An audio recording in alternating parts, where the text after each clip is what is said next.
itigil na natin ang isa sa mga nakagawian nating practice sa pag-aalaga ng kambing, ang maling practices sa pagpapastol, sa oras, area, lugar at routine ng ating pagpapastol. Ano ang mga kailangan nating gawin? Una, iwasan natin ang pagpapastol sa mga area na kung saan kakain ang ating mga kambing na maiiksi na ang damo, mga 2 pulgada na lang ang taas o 2 inches. Ikalawa, iwasan po natin ang pagpastol sa mga lugar kung saan ang damo ay basa pa dahil mas active po rito ang mga parasites. Pangatlo, i-practice natin ang rotational browsing grazing o ang paglilipat-lipat ng area kung saan natin pinapastol ang ating mga alaga. At ang huli, iwasan natin ang pagpastol sa lugar kung saan laging may tubig ang damuhan dahil nandito po ang intermediate host ng liver fluke, ang mga suso o kuhol na siyang sanhi ng pagkakaroon ng liver fluke ng ating mga alaga. Kumusta po sa ating mga kapwa goat racers at sa ating mga taga-subaybay? Sawa na ba kayo na makita ang mga alaga nyo na nagkakasakit? Matamlay? May bottle jaw? Lagi nang nagtatae? Bloated? And worst ay mauuwi pa sa pagkamatay. Na wala man lang tayong magawa at na-stress na sapagkat di natin alam ang gagawin?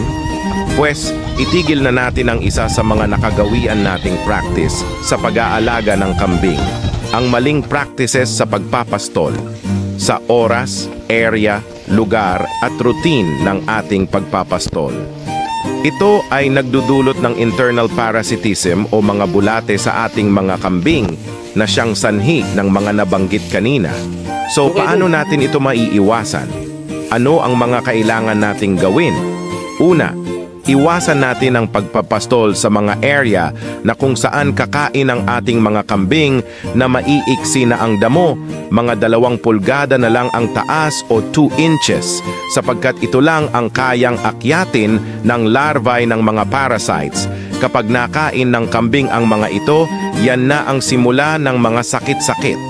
Tandaan po natin na ang ating mga kambing ay browsers, not grazers. Mas gusto po nila ang pagkain na mas mataas pa sa kanila. Kakain din naman sila ng mga mababang damo, yun ay kung no choice na rin sila kung yun lang ang available. Ikalawa, iwasan po natin ang pagpastol sa mga lugar kung saan ang damo ay basa pa dahil mas active po rito ang mga parasites. Pag maaga pa masyado ay may hamog pa ang damo. Kaya mas mainam ang pagpapastol sa mga oras na 9 a.m. to 10 a.m. dahil matagal nang nasikatan ng araw ang mga damo at tuyo na ito.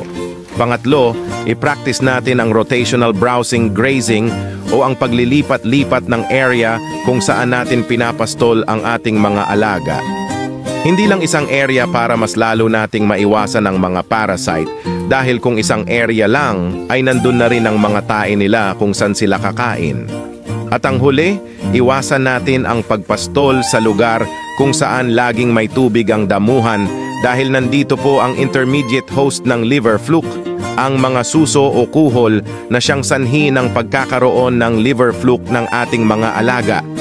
Ito po ang isang dahilan kung bakit ang kambing natin ay makikita na lang nating matamlay, walang gana, biglang mangangayat, may bottle jaw at worst, bigla na lang mamamatay within a few weeks. Kaya't sa mga kapwa ko goat racers, iwasan na po natin ang mga not so good practices na ating nakasanayan upang makamit natin ang success sa ating paghahayupan. Bagamat marami ang mga kukontra at hindi sasang-ayon sa ating mga nabanggit, gawa sasabihin nilang dito na sila tumanda sa pag-aalaga ng kambing. Bata pa lamang ay nagpapastol na sila at ganito na ang gawain nila mula pa nung una. Ang mga practices po na ating nabanggit ay scientifically proven na effective. Ito ay galing din sa mga ekspertong mga veterinaryo, mga knowledge and wisdom mula sa mga seminar na ating nadaluhan at mula sa sarili nating mga karanasan sa 8 taon ng ating pag-aalaga ng kambing. Happy goat farming po sa ating lahat. Like, share and follow for more.